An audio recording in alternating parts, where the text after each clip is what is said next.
हमारे साथ श्री रघुनाथ तो किस बात की चिंता, हमारे साथ श्री रघुनाथ तो किस बात की चिंता। शरण में रख दिया जब माथ तो किस बात की चिंता। हरे कृष्णा। सभी को सादर प्रणाम। ओम अज्ञानातिमिरन्धस्य ज्ञानाञ्जनशलाकया चक्षुरुन्मीलितं तस्मै श्री गुरुवे नमः। नमो विष्णुपादाय कृष्णपृष्ठाय भूतले श्रीमते भक्तिवेदांत स्वामिनीति नामने। नमस्ते सरस्वते देवी गौरवाणी प्रचारिणे निर्विशेषा शून्यवादी पाश्चात्य सतारिणे। हे कृष्ण करुणा सिंधु दीनबंधु जगतपते गोपेश गोपिका कांता राधा कांता नमस्तुते। तप्त कांचन गौरांगी राधे वृंदावनेश्वरी विश्वानुसुते देवी प्रणमामि हरिप्रिये। हरे कृष्णा कृष्णा कृष्णा हरे हरे, हरे राम राम राम हरे हरे। शिला प्रभुपाद की जय। रामं लक्ष्मण पूर्वजं रघुवरं सीतापतिं सुंदरं काकुत्स्थं करुणामयं गुणनिधिं विप्रप्रियं धार्मिकं राजेन्द्रं सत्यसन्धं दशरथतनयं श्यामलं शान्तमूर्ति वन्दे लोकाभिरामं रघुकुलतिलकं राघवं रावणारिं। दक्षिणे लक्ष्मणो धन्वी वामतो जानकी सुभा पुरतो मारुति यस्य तं नमामि रघुत्तमं। रामाय रामचन्द्राय रामभद्राय वेदसे रघुनाथाय नाथाय सीताय पतये नमः। सियावर रामचंद्र की जय, पवन सुत हनुमान की जय। श्री सीतारामचंद्राभ्यां नमः।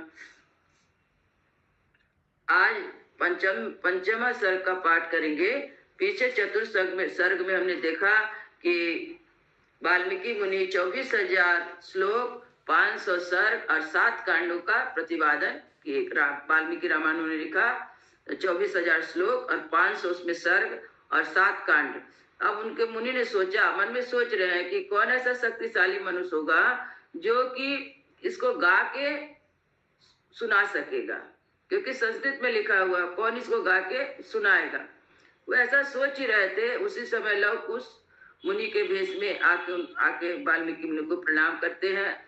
तो मुनि को उनको देखते हैं मुनि, फिर लव कुश को ही मुनि ने, जो उनके आश्रम में रहते थे, लव कुश वाल्मीकि जी के आश्रम में रहते थे, उनका स्वर बहुत ही मधुर था। वाल्मीकि मुनि ने पूरा रामायण महाकाव्य लव कुश को अध्ययन कराया और वे लोग वे बहुत अच्छी तरह से गाने लगे। रामायण का गीत गा के सुनाते थे। तो एक दिन क्या हुआ कि मुनि मंडली उपस्थित हुई। वाल्मीकि मुनि के आश्रम में मुनि मंडली लोग आया। उस मंडली में लव कुश ने गान किया, रामायण का गान किया। तो उसमें सब मुनि बहुत ही प्रसन्न हुए। उसके बाद वाल्मीकि मुनि ने कहा कि तुम अयोध्या में जाके गलियों में और सड़कों पर रामायण श्लोक का गान करो। ऐसे आज्ञा पाने के बाद तब लव कुश अयोध्या के गलियों में वो गान करने लगे। एक दिन श्री रामचंद्र जी सुवर सिंहासन पर बैठे हुए थे और उसी समय उन्होंने उन दोनों बच्चों लव कुश का आवाज को सुना। इतना मधुर आवाज सुनने के बाद राम जी ने भरत जी, शत्रुघ्न जी और लक्ष्मण जी से कहा, ये देवताओं के समान तेजस्वी बालक है, इतना मधुर ढंग से गा रहे हैं, सुना रहे हैं, इसे सुनो। और राम जी की आज्ञा से दोनों भाई लव कुश सभा में गान सुनाने लगे। पहले शुरू में उन्होंने शुरुआत में अयोध्या नगरी का वर्णन किया कि अयोध्या नगरी कैसी है। हरे कृष्णा। पंचम सर्गा, राजा दशरथ द्वारा सुरक्षित अयोध्यापुरी का वर्णन। अब लव कुश अयोध्यापुरी का वर्णन कर रहे हैं। सर्वपूर्वमियं मेषामासीत् कृष्णा वसुंधरा प्रजापतिमुपादाय नीळानां जयशालिनां तेषां च सगरो नाम सागरो येन खानिता षष्टिपुत्रसहस्राणि यं यान्ते पर्यवारयन् इच्छाकूट इदं तेषां राज्ञा वंशे महात्मना महत् उत्पन्नम् आख्यानं रामायणमिति श्रुतम्। सारी पृथ्वी पूर्व काल में प्रजापति मनु से लेकर अब तक जिस वंश के विजयशाली नरेशों के अधिकार में रही है, जिन्होंने समुद्र को खुदवाया था और जिन्हें यात्रा काल में 60,000 पुत्र घेर कर चलते थे। वे महाप्रतापी राजा सगर जिनके कुल में उत्पन्न हुए थे। इन्हीं चाकू वंशी महात्मा राजाओं की कुल परंपरा में रामायण नाम से प्रसिद्ध इस महान ऐतिहासिक काव्य की अवतारणा हुई है। तदितं वर्तयिष्यावा सर्वं निखिलमादितं धर्म कामार्थ सहितं श्रोतव्यम अनुसूयताम्। हम दोनों आदि अंत तक इस सारे काव्य का पूर्ण रूप से गान करेंगे। लो कुछ करें। हम दोनों आदि से अंत तक इस सारे काव्य का पूर्ण रूप से गान करेंगे। इसके द्वारा धर्म अर्थ काम और मोह चारों पुरुषार्थ की सिद्धि होती है। अतः आप लोग दोष दृष्टि परित्याग करके इसका श्रवण करें। कौशलो नाम मुदिता स्फीतो जनपदो महान निर्विष्टा सरयू तीरे प्रभूत धन धान्यवान। कौशल नाम से एक प्रसिद्ध बड़ा जनपद है जो सरजू नदी के किनारे बसा हुआ है। वह प्रचुर धन धान से संपन्न सुखी और समृद्धशाली है। अयोध्या नाम नगरी तत्शीलोका विस्तुता मनुना मानवेन्द्रेणा या पुरी निर्मिता स्वयं। उसी जनपद में अयोध्या नाम की एक नगरी है जो समस्त लोगों में विख्यात है। उस पुरी को स्वयं महाराज मनु ने बनवाया और बसाया था।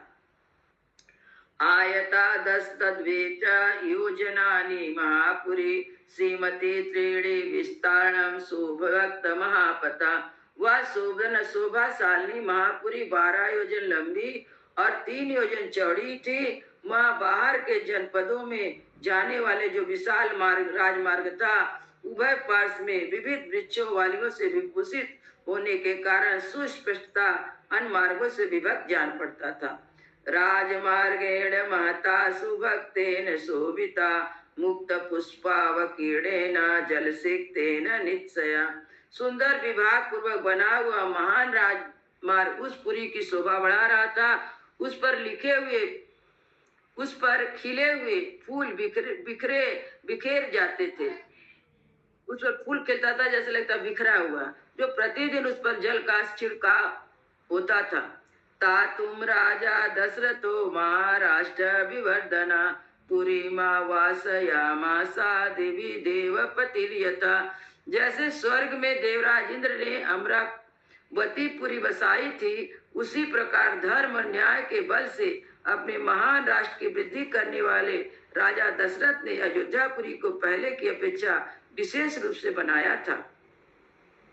कपाट तोरणवतीं सुभक्तंतरापणाम सर्वयंत्र आयुधावती भूषिताम सर्वशिल्पी भी। वह पूरी बड़े बड़े फाटकों किवाड़ों से सुशोभित थी। उसके भीतर पृथक पृथक बाजारें थी। वहाँ सब प्रकार के यंत्र अस्त्र शस्त्र संचित थे। उस पुरी में सभी कलाओं के शिल्पी निवास करते थे। सूतमागध संबाधाम श्रीमतीम अतुल प्रभाम उच्चाटाल ध्वजवती सतग्निसत संकुलाम। स्तुति पाठ करने वाले सूत और वंशावली का बखान करने वाले मागध वहाँ भरे हुए थे।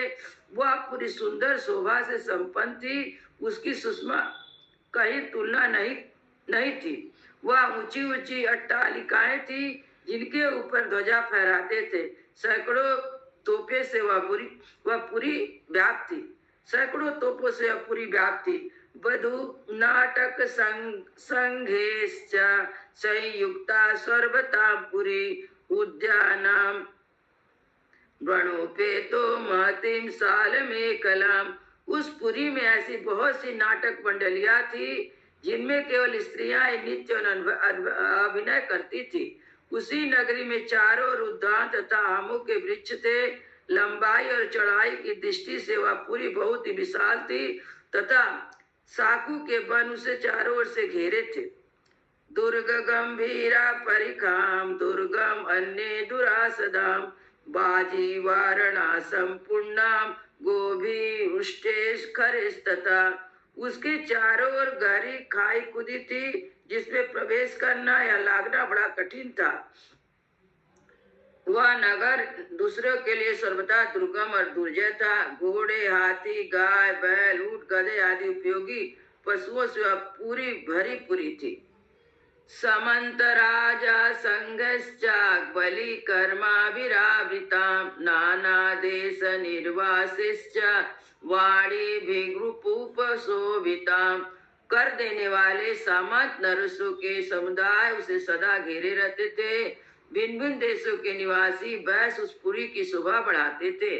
प्रसादे रत्न विकृते ही पर्वतेरिव शोभितां कुटागारिश्च संपूर्णामिन्द्रस्वेव अमरावतीम्।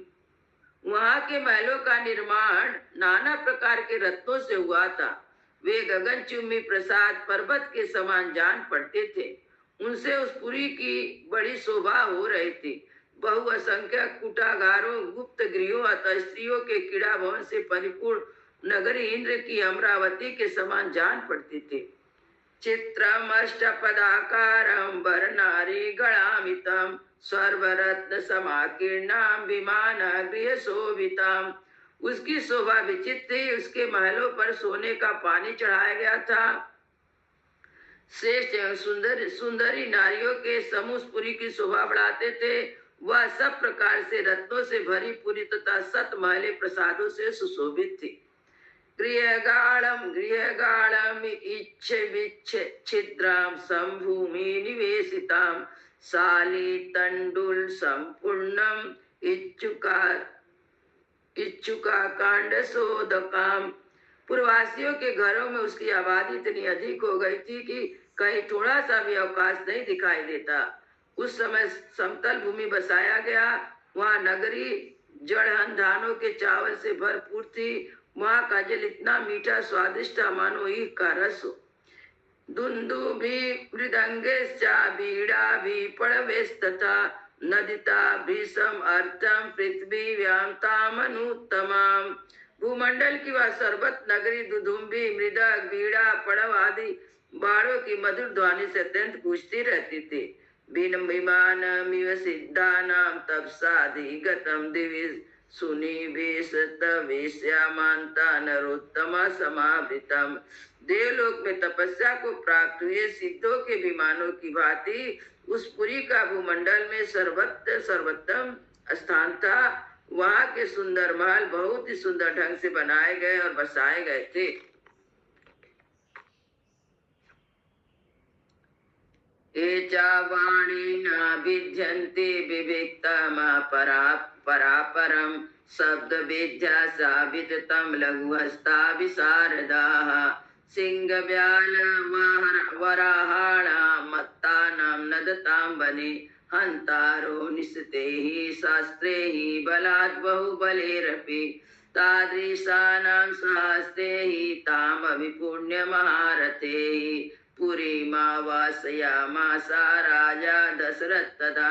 जो अपने समूह से बिछड़कर असहाय हो गया हो, जिसके आगे पीछे कोई ना हो तथा जो शब्द भेदी बाण द्वारा भेदे गए योग्य हो अथवा युद्ध से हार कर भागे जा रहे हो, ऐसे पुरुषों पर जो लोग बाण का प्रहार नहीं करते थे, जिनके सदे सदाए हाथ शीघ्रता पूर्वक लक्ष्य भेद करने में समर्थ हैं, अस्त्र शस्त्र के प्रयोग में कुशलता प्राप्त कर चुके हैं और जो वन में गरजते हुए मतवालों, सिंह, व्याघ्र, सुरों से तीखी अस्त्रों एवं भुजाओं के बल भी बलपूर्वक मार डालने में समर्थ, ऐसे सहस्त्र महारथी वीरों से अयोध्या पूरी भरी पूरी थी। उसने महाराज दशरथ ने बसाया और पाला था।